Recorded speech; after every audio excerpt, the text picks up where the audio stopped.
Hello YouTube and welcome to the channel. Now then, why have we got the Eachine EC30B on the desk so soon, you might be asking yourselves. Well, if you hark back to the review video I've just done on it, you'll know that I was having some issues with the thing cutting out. Now at the time I thought the ESC was getting hot and this was causing it to stall out and stop working. I mean, it did it intermittently at first, and then basically it was sort of every couple of minutes it would stop. It was just unusable basically. So I was all sort of ready to consign this thing to the history books, scrap all the electronics, and I was going to fit my own and see where we went from there. Anyway, now then, I started pulling this thing apart, and I mean, although everything looks as though it's connected properly, all the motor wires, etc., when I came to unplug the blue one, we've actually got a dry joint on the end of this wire, so the connector's still stuck in the ESC. So I don't think the ESC was getting hot at all. I think we've just got a dodgy connection on this one wire. So, and basically what was happening was, I think every time it hit a bump, it was obviously jarring that wire, and it was just coming loose and causing it to go haywire, so it wasn't moving backwards or forwards basically. Now then, what I'm going to do is I'm going to break out the soldering iron, we're going to fix this, and then we're going to try it again, because I really genuinely did like this buggy, and I was gutted to think that the ESC was goosed so quickly, but it might just be a dry joint.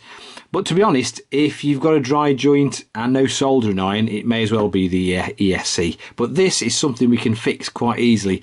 So I'm going to fire up the soldering iron and see if we can't fix it.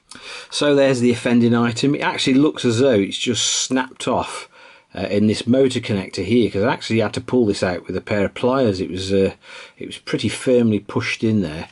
So hopefully we'll be able to remelt this solder and might just be able to fix it. Well, I'm going to attempt to use my little gas burner actually, because I don't think my soldering iron is going to get hot enough to do this.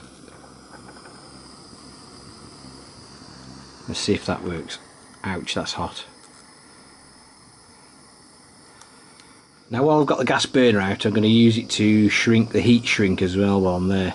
So I may as well do a proper job, so we don't want this happening again. There we go. So that's that pretty much done and dusted, so hopefully that will cure it now. And it wasn't the ESC that was giving me the jip after all, it was that flipping motor wire. Now, the only thing left to do is to take it outside and try it, make sure it is.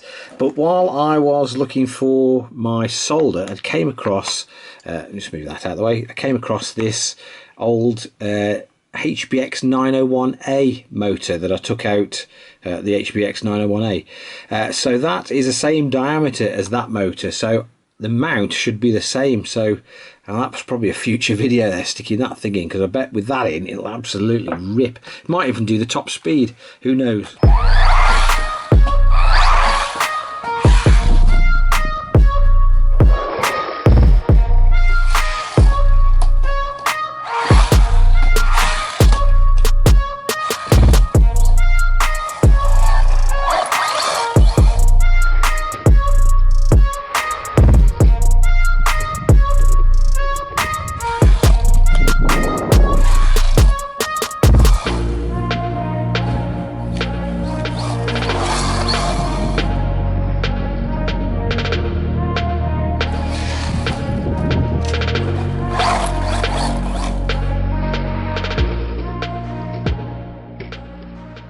Okay then, there you go, it's pretty much fixed. I did give it death around the garden and it didn't stop once, so I'm pretty sure that dry joint on the motor wire was the fault. So it does leave me with a little bit of a conundrum, because in the previous video I did say I can forgive it the scale issues, I can forgive it the abysmal top speed as opposed to the one quoted by Eachine, but what I couldn't forgive it was the fact that I thought the ESC was on its way out.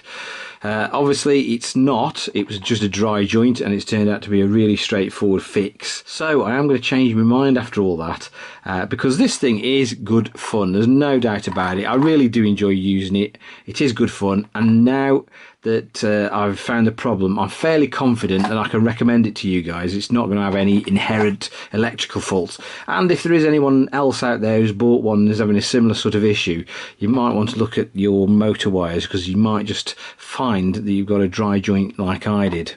I will leave some links in the description to where you can get this and the brushed version. I am quite happy to recommend this now, and I think if you bought one, I don't think you'd be disappointed. They are going to be tough as old boots, and it's just good fun to pilot around. I do enjoy this thing, no doubt about it. As ever, if you found this video of some use and interest, please give it a big thumbs up, and if you're feeling that way inclined, hit that subscribe button for more similar future content. Once again, guys, thanks for watching, and I will catch you again very, very soon. Thank you.